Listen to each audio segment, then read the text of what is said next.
so I guess this is a thing we have to talk about now.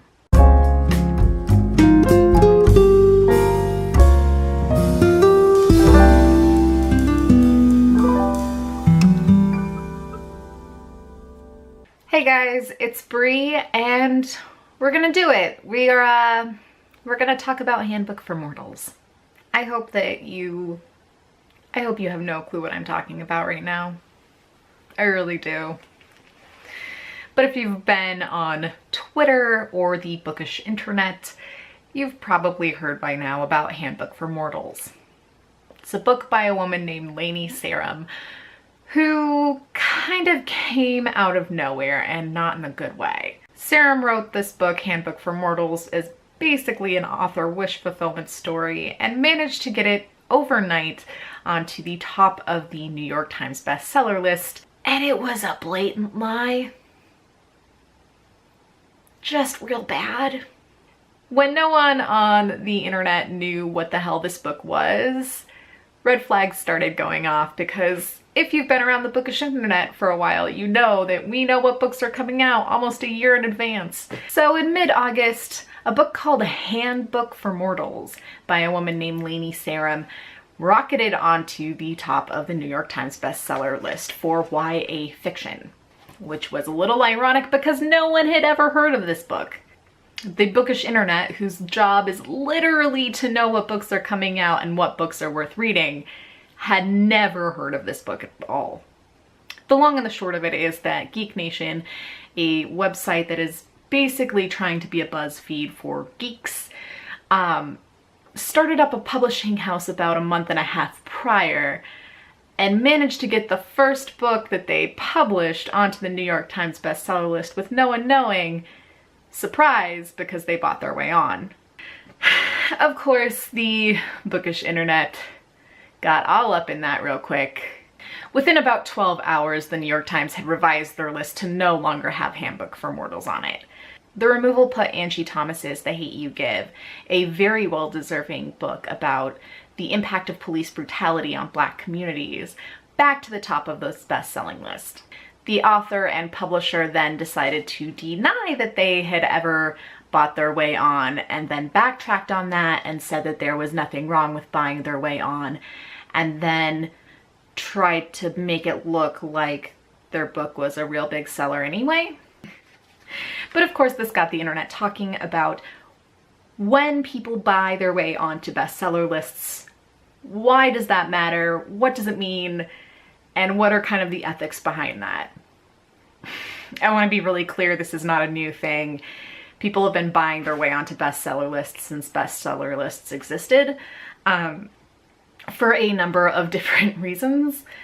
But this is something that we see very commonly in things like current events publications, kind of like self-help books, even cookbooks. They buy their way onto the bestseller list by bulk buying their own product.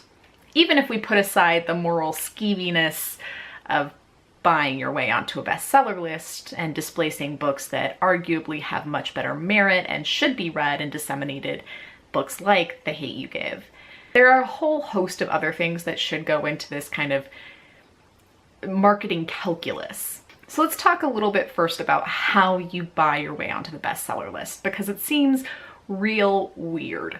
Bestseller lists are generated by bookstores and book warehouses and generally suppliers, providing the number of sales that they have to the agencies that report them.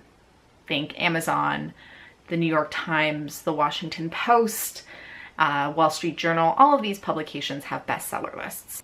Generally speaking, it takes a lot of sales in a very short amount of time to get on a best-selling list.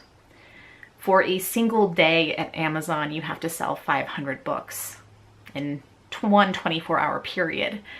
To get onto the Wall Street Journal bestseller list, you have to sell about 3,000 to 5,000 books in a week. And to get onto the New York Times bestselling list, you have to sell almost 9,000 books within a week. These all have to be from specific places that report to that institution in order for your books to count. And because they've been around for a long time, a lot of these institutions have kind of come up with their own ground rules. Mostly that some bulk sales are okay, but you also have to have legitimate consumer purchases. So let's talk a little bit first about how much that's going to cost, and then we're going to talk about whether that even has any kind of payoff whatsoever. Spoiler, it doesn't. So I went ahead and did a little bit of research.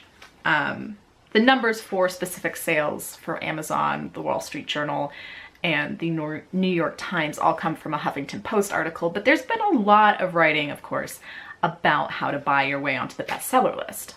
In early 2013, Forbes came out with an article about how to buy your way onto the bestseller list, specifically looking at one company called ResultSource, which is a marketing company that specializes in getting people on to the bestseller lists. What they came up with was basically that for something like the Wall Street Journal, to get onto the list, you have to sell 3,000 books at almost $29 a pop. Because to do that, these companies are buying their own books, they are spending almost $70,000 to get their way on. That's keeping in mind $70,000 and 3,000 books that they now just kind of have in a warehouse. To do that for the New York Times, it costs almost 3 times that, coming in at almost $211,000. And this is before the $20,000 fee that ResultSource charges the publishers. Altogether, to buy your way onto the New York Times bestselling list costs almost $240,000. That's the cost of my house and my car combined. There are a number of different ways that book publishers will then kind of get rid of these books. They'll have corporate donors who will agree to take a certain amount. Or they can go ahead and take those copies and sell them on something like a book tour. And then another way to get rid of those copies is to then give them out at things like speaking events. According to Michael J. Sullivan, who you might know as a best-selling fantasy novelist, a week on the New York Times best-selling list basically reflects about $38,000 in profit. So to make that money back, not only does a book have to be on the bestseller list, it has to stay on the bestseller list for multiple weeks, for almost 2 months. And then it starts making profit on top of that investment. For comparison, Handbook for Mortals was taken down after 12 hours. That's $2,500. But a lot of the reasons behind wanting to do this is fallacious to begin with. There's this idea that being on something like a bestseller list will necessarily entail future sales. But without a community behind you pushing and without a long-standing presence on that same bestseller list, you're not going to actually see a huge bump. Anyone in the book community can tell you that buying your way onto a bestseller list is a bad idea. As an example, Ted Cruz's book in 2015 got pulled from the New York Times bestseller list for the exact same reason as Handbook for Mortals.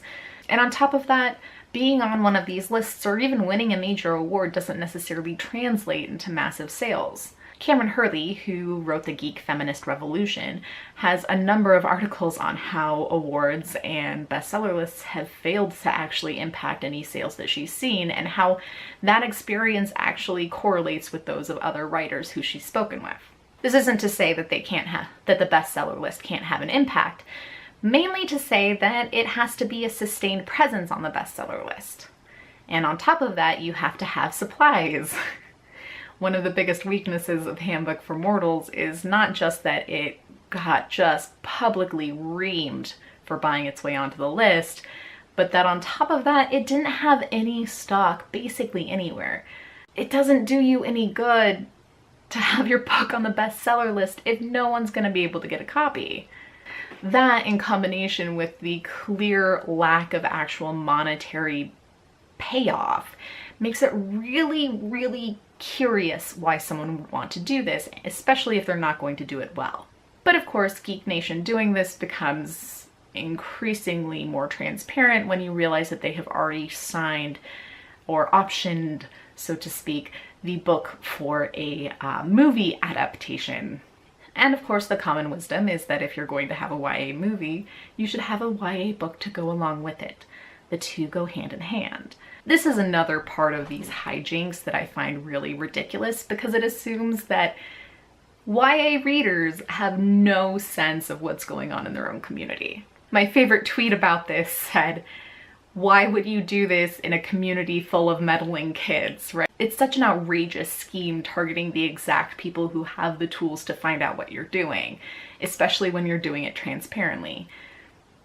There has to be an assumption that YA readers and that youth are really, really dumb and naive in order to be able to pull this off. And not only that, but that the market is going to be able to capitalize on that, right? That the only reason that YA movies have been so popular is because they've been backed by books as well, and that there's no real concern for the quality of production or editing for any of these books to begin with.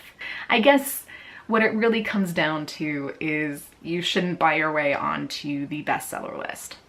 It's a bad idea. It's morally just super questionable, and it's probably gonna backfire on you. You can ask Ted Cruz. And that just because you see a particular model of story adaptation being successful does not mean that is the route to go. You're much better off producing a high quality product, getting it on the market through legitimate means, selling that high quality product to the right people, and then having your movie adaptation. But you know, what does the Bookdernet know?